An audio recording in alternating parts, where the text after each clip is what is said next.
ला काउंटिंग होईल त्या दिवशी आम्हाला असणारा प्रसिद्धी द्यावी एवढीच फक्त माझी पहिली आहे या ठिकाणी.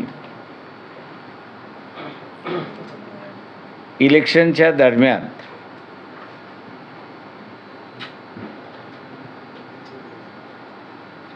मी असं म्हणेन की पश्चिम महाराष्ट्र लक्षात घेता पश्चिम महाराष्ट्र, मराठवाडा आणि खानदेश हा लक्षात घेता इथेनॉलची असणारी पॉलिसी या ठिकाणी बदललेली आहे. इचलकरंजीच्या सभेमध्ये इथेनॉल हा एक प्रॉडक्ट आहे, मेन प्रॉडक्ट होण्याची पॉसिबिलिटी आहे साखर कारखान्या याच्यामध्ये. आणि त्याचा ऊसाचा दर ठरवत असताना तो घेतला जात नाही. मग शेतकरी संघटना असतील, शेतकरी नेते असतील किंवा कारखान्याचे चेअरमन असतील, या कोणीही असणारा तो उचललेला नाही. आणि म्हणून त्यावेळेस पहिल्यांदा आम्ही असणारा उचलला आणि त्याचा परिणाम आपल्याला असणारा त्या ठिकाणी दिसायला लागला की पश्चिम महाराष्ट्रामध्ये ऑल ऑफ अ सडन आम्हाला असणारं एक्सेप्टेबिलिटी ज्याला आपण म्हणतो ही फार मोठ्या प्रमाणात सुरुवात झाली. आणि त्यामुळे मॉरल कोड ऑफ कंडक्ट असतानाही केंद्र शासनाने त्याचं उल्लंघन केलं आणि मॉलिसेस म्हणून येणारा इथेनॉल याच्यावरचं असणारं बॅन उठवले अशी असणारी परिस्थिती आहे. त्याच्यामुळे एथेनॉल आता आम्ही एथेनॉल निर्माण होऊन एथेनॉल हे असणारं पेट्रोल आणि डिझेलमध्ये 20% मिक्सिंग करण्याची असणारी परमिशन ही कैक वर्षापूर्वी त्या ठिकाणी देण्यात आली होती. परंतु साखरेचं उत्पादन कमी होईल या नावाखाली इथेनॉल हा फक्त काहीच जणांना मॅन्युफॅक्चर करण्यासाठी परमिशन देण्यात आली होती. त्या सगळ्याचा असणारं राजकारण आम्ही असणारं इचलकरंजीच्या प्रेस कॉन्फरन्स आणि जाहीर सभेमध्ये त्या ठिकाणी मांडल्यानंतर त्याचा परिणाम आता दिसायला लागला आहे. आणि ज्या प्रमाणात आम्हाला असणारा पाठिंबा हा विदर्भात आणि मराठवाड्यात सेकंड फेजमध्ये आणि फर्स्ट फेजमध्ये मिळाला आहे, त्याच पद्धतीचा असणारा पाठिंबा हा आम्हाला आता असणारा पश्चिम महाराष्ट्र, खानदेश याही भागामध्ये मिळतो आहे अशी असणारी परिस्थिती आहे. आणि म्हणून सातारा जिल्ह्यामध्ये, एकट्या सातारा जिल्ह्यामध्ये 46,000 रिटायर्ड सोल्जर मतदार आहेत. त्या रिटायर्ड सोल्जर्सच्या सैनिक बोर्ड जे आहे त्यांनी असणारं बैठक घेऊन आपण असणारा एक सैनिक उभा करावा असं सगळं केल्यानंतरही त्यांना विचारणा केली की आपण आम्हाला असणारं सपोर्ट करणार का, पक्षावरती उभं करणार का. आम्ही असणारं त्यांना होय म्हणालो आणि रिटायर्ड सोल्जर्सचा असणारा उमेदवार हा आम्ही असणारा साताऱ्यामध्ये उभा केला आहे अशी परिस्थिती आहे. याच्यावरूनच जो वंचित आहे, सर्वच परीने जो वंचित आहे त्याचा आता वंचित बहुजन आघाडी अट्रॅक्ट होते अशी असणारी परिस्थिती आहे. मुंबईमध्ये सुद्धा 2 दिवसामध्ये आम्ही असणारा आमचे उमेदवार त्या ठिकाणी उभे करणार आहोत. मी असं म्हणेन काँग्रेस पक्षाने वर्षा गायकवाड यांना असणारं उभं केलेलं आहे. त्यांचा आमदारकीचा मतदारसंघ सोडून त्यांना उभं करण्यात आलेलं आहे. त्याच्यामुळे आम्ही असणारा नेहमी म्हणतो की बळीचा बकरा अशी आपली फीज आहे. परंतु वर्षा गायकवाडांच्या संदर्भात आपल्याला म्हणावं लागेल का बली का बकरी असं असणारं त्या ठिकाणी काँग्रेसकडून दिलेलं आहे. त्या मतदारसंघामध्ये माझ्या माहितीप्रमाणे माजी काँग्रेस अध्यक्ष बाई जगताप हे त्या मतदारसंघामध्ये राहतात. काँग्रेस पक्षामध्ये काय चाललं आहे याची असणारी कोणालाच कल्पना नाही, माहिती नाही, असे एकंदरीत दिसते.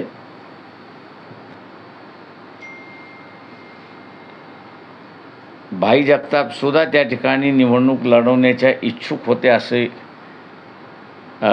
माझी माहिती आहे. परंतु त्यांना डावलून बाहेरतून असणारे उमेदवार त्या ठिकाणी आलेले आहेत. काँग्रेसची असणारी ही जी खेळी आहे,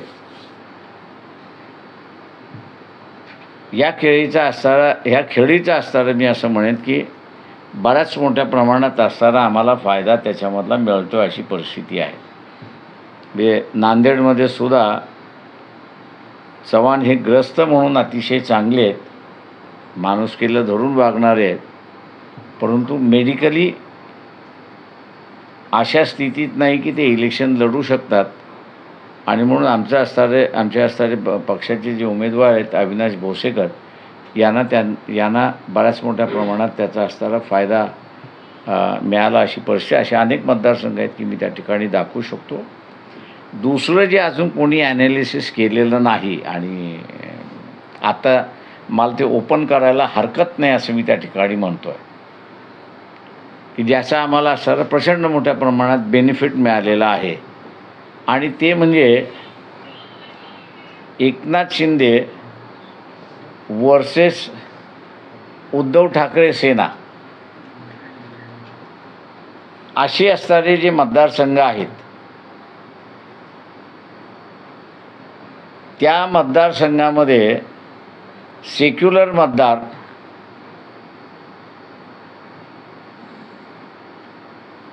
आणि पहिल्या फेजमध्ये आणि सेकंड फेजमध्ये जे आम्ही पाहिलेलं आहे, काँग्रेस शिवसेनेच्या उमेदवाराचं काम करत नाही आहे आणि शिवसेना काँग्रेसच्या उमेदवाराचं कामकाज करत नाही आहे.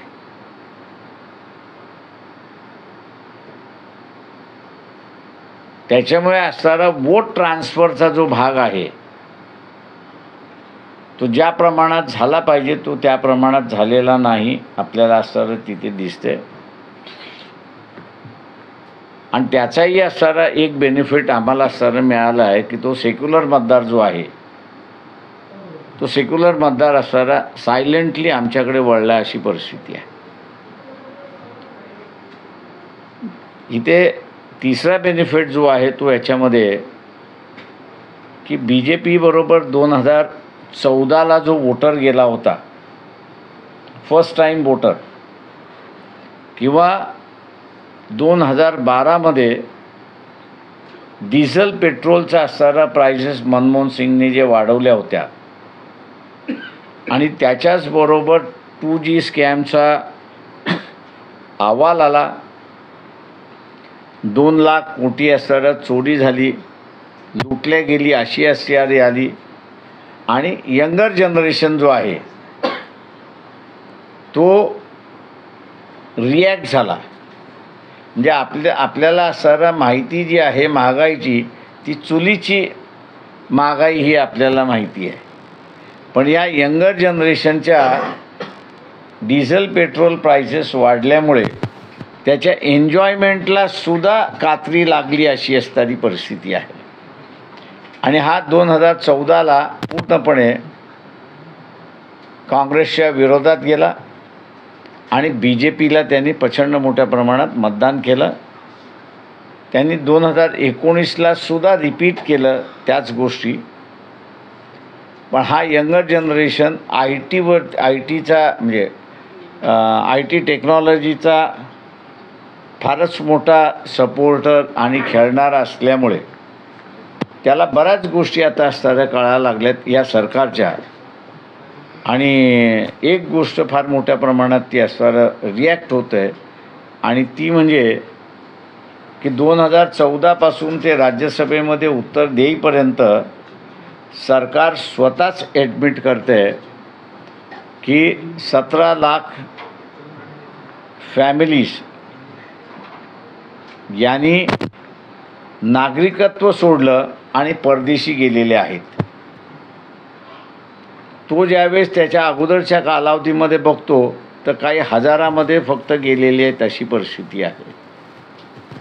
एका बाजूला हिंदू राज्य उभं करण्याचं आणि दुसऱ्या बाजूला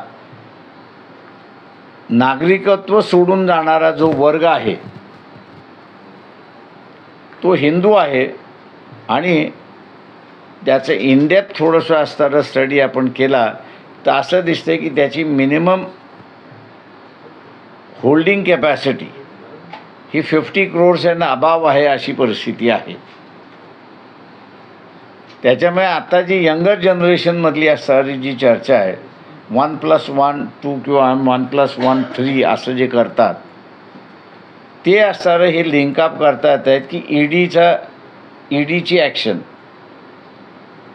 नोटीसची ॲक्शन याच्यामध्ये या फॅमिलीजला कोएर्शन करण्यात आलं होतं का, म्हणजे यांच्याकडे सुद्धा वसुलीचा असणारा नोटिसा गेल्या होत्या का, अशा रीतीची असणारी चर्चा ही यंगर जनरेशनमध्ये मी फिरत असताना मला ऐकायला मिळाली. हा मी असताना म्हणतो यंगर जनरेशनमधला सिरियस इश्यू आहे म्हणून पर्सेंटेज जे आहे हे 10 ते 12% त्या ठिकाणी कमी आलं आहे अशी परिस्थिती आहे. हे 10 ते 12% कमी येणं हा BJPचा लॉस आहे असा मी त्या ठिकाणी मानतोय. आणि त्याच्यामुळे आम्ही असं म्हणतोय की आम्हाला बेटर चान्सेस आहेत असं आम्ही त्या ठिकाणी मानतोय. त्याच्यामुळे म्हणून मी म्हटलं की 4 जूनला आमचे रिझल्ट बेटर आले तर त्याला वाईट पब्लिसिटी द्यावी एवढीच फक्त माझी विनंती आहे. सर, तुम्ही इथेनॉलचा विषय आता बोलताना मांडला. कांदा निर्यातीवरून सध्या प्रचंड प्रमाणात सरकारवर टीका होते. गुजरातच्या कांद्याला परमिशन दिली पण राज्यातला जो कांदा आहे तो तसाच पडून आहे, त्यामुळं नाराजी प्रचंड प्रमाणात. आम्ही भाषणामध्ये असणारा आणि त्याच्यामध्ये असणारं हे म्हणतोय की नरेंद्र मोदी हे देशाचे पंतप्रधान नाही आहेत तर ते गुजरातचे पंतप्रधान आहेत. त्याच्यामुळे ह्याच्यातून लोकांनी असणारा धडा घ्यावा. मी असं म्हणेन की वेस्ट बेंगॉलच्या असेंब्लीच्या इलेक्शन ज्यावेळेस चालल्या होत्या त्यावेळेससुद्धा हीच चर्चा सुरुवात झाली होती आणि त्यावेळेसही हा चर्च त्या ठिकाणी आला होता की नरेंद्र मोदी हे असणारं देशाकडे बघण्यापेक्षा गुजरातकडे अधिक लक्ष देतात अशी चर्चा त्या पश्चिम बंगालमध्ये मोठ्या प्रमाणात चालली होती. ती आता देशभर वाढेल असं मला वाटतंय. सर, अजून काही दिवस इलेक्शन राहिलेले आहेत आणि 7 जागा अजून डिक्लेअर झाल्या नाही महायुतीच्या. कुठे अलबेल आहे महायुतीमध्ये असं वाटतं? मी आपल्याला अगोदर सांगत होतो त्यावेळेस आपण विश्वास ठेवत नव्हता, मलाच ठोकत बसला होता. म्हणजे मी असणारं त्यांच्या जागेतली भांडणं अजून चाललेली आहेत. अलबेल आहे महायुतीचं काय वाटतं सर? बीजेपीचं दबावतंत्र आहे महायुतीवर पूर्ण? नाही, महायुतीमध्ये सुद्धा तेच चाललेलं आहे आणि काँग्रेसवाल्यांनी सुद्धा MBAमध्ये माघार घेतली म्हणून असताना मिटले असं आपल्याला दिसतंय. म्हणून मी आपल्याला म्हणालो की त्या दोघांचं भांडण आहे. म्हणजे सेनेचं काम BJP करत नाही, काँग्रेस करत नाही आणि काँग्रेसचं काम शिवसेना करत नाही अशी परिस्थिती आहे. आम्ही असणारं ते मध्यंतरी असणारं एक भूमिका अशी घेतलेली आहे आणि काँग्रेस पक्षाचं एका बाजूला शिवसेना आणि दुसऱ्या बाजूला NCP यांनी सँडविच केलेलं आहे. तेव्हा काँग्रेसच्या कार्यकर्त्यांना आम्ही असणारं आव्हान करतोय की सप्टेंबरमध्ये विधानसभा आहे, सप्टेंबर-ऑक्टोबरमध्ये विधानसभा आहे. त्या विधानसभेमध्ये वंचित बहुजन आघाडी आणि काँग्रेस एकत्र लढू शकते. तेव्हा नाराजी जी आहे ती आपण काढा, पण वंचितला मदत करा असं आम्ही आवाहन करतो आहे. राहिलं BJPच्या आघाडीमधलं, तर ते शेवटपर्यंत मिटेल असं मला वाटत नाही आहे. 400+ हा फिगर असताना सगळेजण दबत होते, पण जे नवीन सर्वे आलेले आहेत त्या नव्या सर्वे रिपोर्टमध्ये BJP 170च्या वरती जात नाही आहे, की जे मी अगोदरपासून सांगत आलो होतो. आणि त्याच्यामुळे एकनाथ शिंदे आणि अजित पवार यांनी आपल्याला जेवढ्या जागा जास्ती मिळून घेता येतील तेवढ्या घ्यायचं धोरण ठेवलेलं आहे. सर, या निवडणुकीच्या तोंडावर 6 दिवसातून कांदा आयात केला जातो, त्याच्यामागे काय आहे?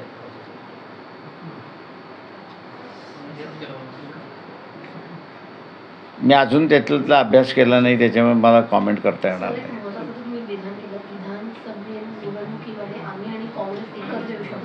विधानसभेमध्ये काही चर्चा झाली, आधी काही आश्वासन दिली आहेत का? ही स्ट्रॅटेजी ठरली होती आधी की या 6 मतदारसंघामध्ये लोकसभेला काँग्रेसला मदत केली जाईल, पण त्या पाठिंब्यासंदर्भात तुम्ही बोलला होता. विधानसभेला मात्र एक वेगळं चित्र महाराष्ट्र. ते मी असं विधानसभेमधलं मांडतोय. फर्स्ट 2 फेज झाल्या, 3री फेज चालू झाली आहे, 4थी फेज चालू होईल, 5वी चालू होईल. काँग्रेस अक्षरशः काँग्रेसचे जे काही कार्यकर्ते ची भेट होत असते त्यावेळेस ते व्यथित आहेत असं स्पष्टपणे त्या ठिकाणी दिसते. आणि त्यांच्या लिडरशिप म्हणजे स्टेट लिडरशिपवरती ते नाराज आहेत अशा रीतीने वक्तव्य खाजगीमध्ये ते करतात. आणि म्हणून असं आम्ही त्यांना असं म्हणतो आहे की विधानसभेमध्ये आपण एकत्र बसून लढता येईल, तेव्हा आत्तापासूनच वंचितबरोबर आपण जुळायला सुरुवात करा अशी आम्ही त्यांना ऑफर दिलेली आहे. सर, महाविकास आघाडीमध्ये महाविकास आघाडीचा जर घटक असेल काँग्रेस विधानसभेच्या वेळी, तेव्हा मग तुमचं गणित का असेल? ते म्हणून म्हटलं ना, आता काही ते राहील असं मला दिसत नाही आहे. ज्या पद्धतीने असणारं वक्तव्य शिवसेनेकडून आणि काँग्रेस दोघांकडून झालेलं आहे, लोकसभेच्या तोंडावरती आपण वेगळी भूमिका घ्यावी आणि ती आपल्याला देशभर अडचणीत होईल, त्याच्यामुळे ते कॅरी ऑन करतात आहेत. पण विधानसभेमध्ये वेगळं होतील असं माझा म्हणणं आहे. मी असं म्हणतो का लोकसभेनंतर महाविकास आघाडीमध्ये फूट पडेल? तिघही वेगवेगळे लढतील एवढं मी आपल्याला सांगतो. सर, दुसरीकडे जुन्या मित्राबरोबर जाण्याची काही शक्यता नाही? जर तुम्ही शिवसेनेसोबत पुन्हा पॅचअप करणार का तुम्ही? ते पॉलिटिकली माझ्या अंदाजानं जे आहे ते आत्ता आपल्याला काही सांगता येत नाही, रूल आउटही करता येत नाही. आम्ही आत्ता असताना फक्त जे काँग्रेसचे जिल्हा स्तरावरचे जे नेते आहेत आणि ते भेटतात आहेत आणि ते जे म्हणतात आहे त्यांना आम्ही असताना हे सांगतो आहे की विधानसभेमध्ये आपण एकत्र येऊन लढू शकतो. सर, जी परिस्थिती महाविकास आघाडीमध्ये आहे तीच परिस्थिती महायुतीत पाहायला मिळते. जागा वाटपांचं सूत्र आता माई फॉर्म भरणं चालू झालेलं आहे, तरी नाशिकचा तिढा सुटत नाही. 7 जागांचा तिढा सुटला नाही. 7 जागांचा तिढा सुटत नाही. म्हणजे काय सांगाल महायुतीत? ते मी पूर्वी कसं होतं की 400+ त्याच्यामुळे सगळे दबून होते. आत्ता जसे नवीन सर्वे आलेले आहेत त्या नव्या सर्वेप्रमाणे BJP कुठल्याही परिस्थितीमध्ये 200 पार करत नाही अशी असणारी परिस्थिती आहे. त्याच्यामुळे त्या इंग्रजी फेसप्रमाणे पाऊंड ऑफ फ्लेश हे आपल्याला मिळालं पाहिजे. या हेतूने एकनाथ शिंदे, शिवसेना आणि अजित पवार NCP हे त्यांच्याकडे सीट्स मागतात आहेत. आणि शिवसेना BJP अशी बघते की त्यांच्याकडून त्या सीट्स आम्ही काढून घेणार. अशा वादामध्ये त्यांची चर्चा अडकली अशी परिस्थिती आहे. सध्या आचारसंहिता सुरू आहे आणि तुम्ही मला ज्या पद्धतीने म्हटलात की तरी देखील सरकार ज्या पद्धतीने निर्णय घेते, कांद्याच्या बाबतीत नुकताच निर्णय घेतला आहे. 99,150 मेट्रिक टन कांदा निर्यातीस परवानगी दिली आहे. 6 देशांमध्ये कांदा जाणार आहे. 2 दिवस झाले त्यांना प्रचंड प्रमाणात टीका होत होती, केवळ गुजरातला त्यांना परमिशन दिली होती. मात्र नुकताच त्यांना आता निर्णय घेतला आहे आणि 99,150 मेट्रिक टन कांद्याला निर्यातीस परवानगी दिली. माझं म्हणणं असं आहे की पहिल्यांदा ज्यावेळेस तुम्ही एका राज्याच्या व्यापाराला दिली, याचाच अर्थ त्यांनी फॉरवर्ड ट्रेडिंग करून मोकळे झाले आणि ते फॉरवर्ड ट्रेडिंग करून मोकळं झाल्यानंतर तुम्ही उरलेल्या देशाला देणार असाल तर तुम्ही शिल्लक काहीच ठेवलेलं नाही आहे. हा फक्त फसवण्याचा प्रकार आहे असं मी त्या ठिकाणी मानतोय. सर मुंबईमध्ये तुम्ही जागा लढवता असं म्हणताय, कोणत्या जागेवर इच्छुक आहे सर? वंचित आघाडी कोणती जागा लढवणार मुंबईमध्ये सर? 2 दिवस थांबा, मी सगळीच लिस्ट जाहीर करतोय. मी आता मोकळा झालोय त्याच्यामुळे जाहीर करतो आता.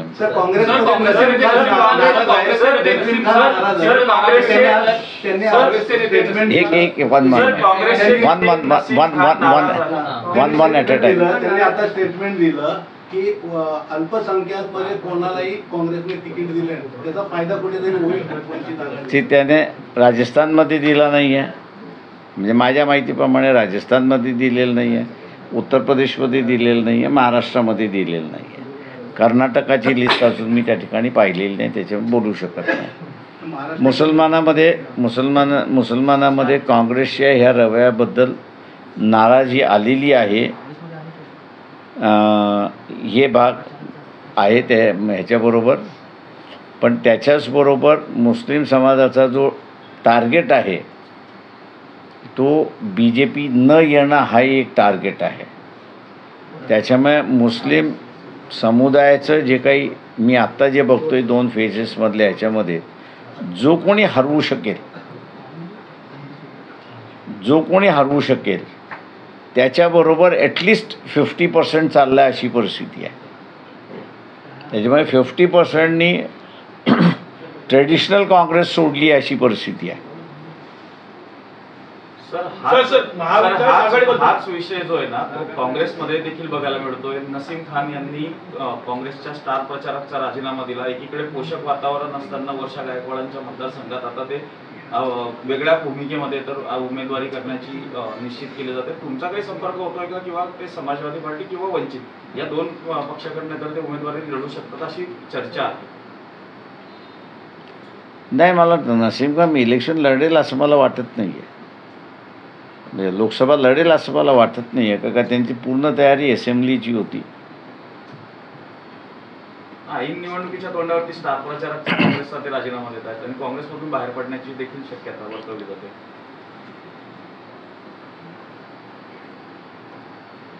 बरेच काँग्रेसमधले आहेत लोक जे बाहेर पडण्याच्या मार्गावरती आहेत, पण ते उंबरठा ओलांडतील का हा मला जरा डाऊटफुल आहे.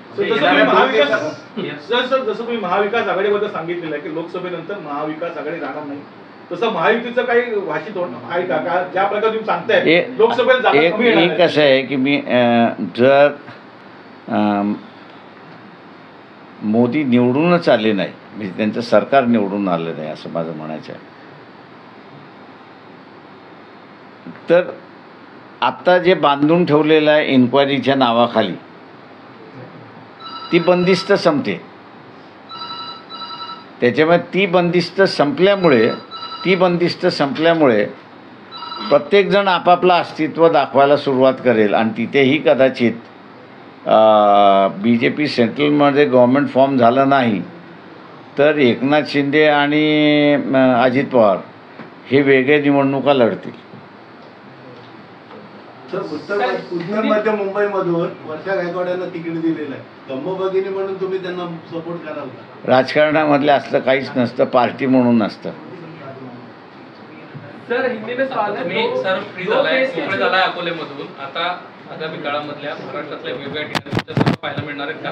हो, मी आता माझ्या 1 तारखेपासून माझा दौराच आहे कोल्हापुरात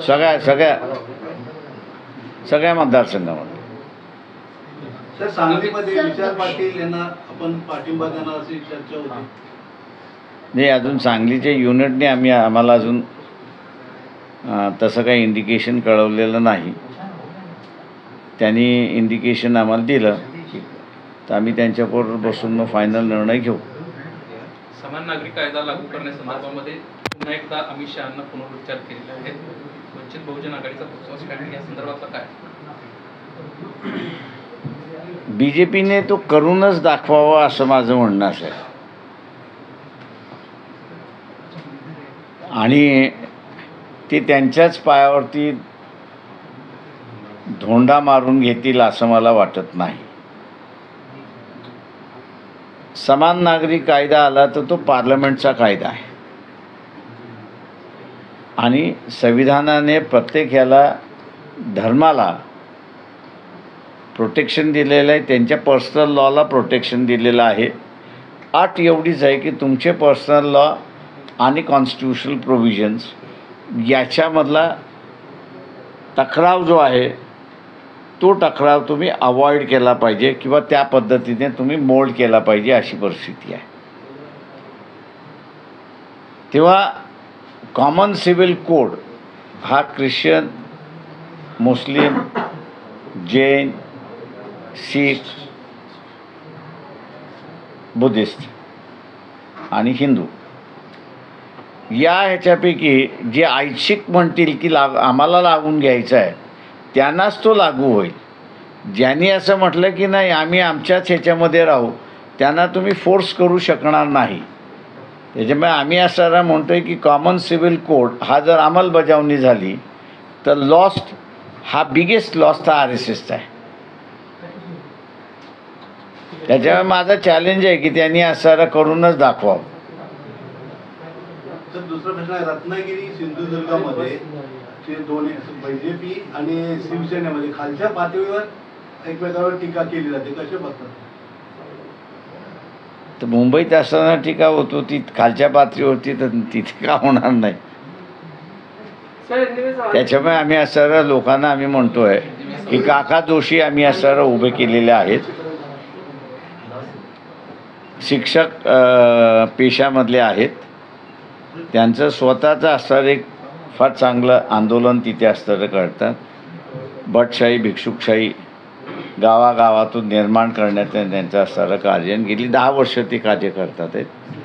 किंवा लोकांनी विधायकारणं कार्य करणाऱ्या काका जोशी यांना स्वीकारावं असं मी तिथे आवाहन करतो आता.